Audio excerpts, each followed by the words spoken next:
Hi, Deborah Calla here, and it's April 20th, and we are here at the launch of the Media Access Awards Easterseals Disability Services interview series.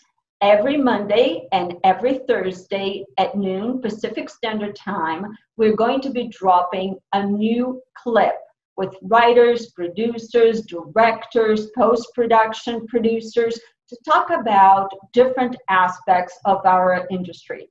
Our first clip is with Nicole Newnham, who is the co-writer, co-producer, co-director of the Netflix award-winning documentary, Crip Camp. Take it away, Alan Rucker. You really didn't know much, probably didn't know much about it before then. I know you knew Jim, but you didn't know there was this history and that all this stuff was going on. So what did you learn, or was it really an incredible awakening in your part? Tell me about how you felt as it became real. It was an incredible awakening. Yeah, it was. I felt, I'm a student of history, and right. I was not taught this history, No one was. I care about social movements. I care about civil rights. Right.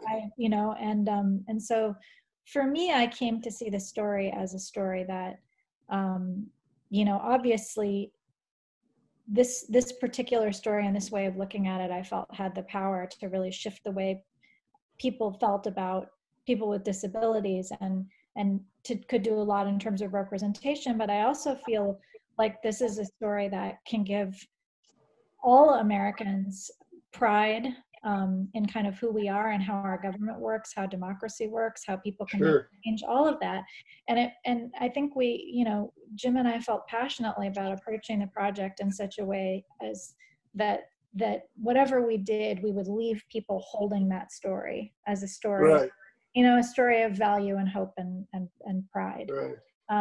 And so, but yeah, I mean, for me,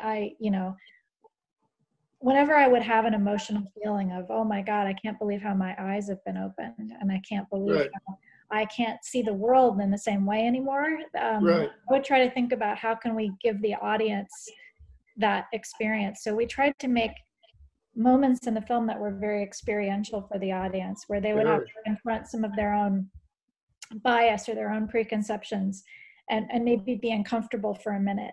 Maybe not feel so great about themselves for a minute. And then we would give them a way to feel really a part of the community and really a part of what was going on, and to feel, that sort of solidarity. So, I mean, when you talked earlier about the film being leisurely in the first part, that was the intention, really, was to make. I know it was intended. I know you did. I know you know, but the intention was, to make it experiential and to make it. To make it a journey, for an emotional and immersive journey for the audience.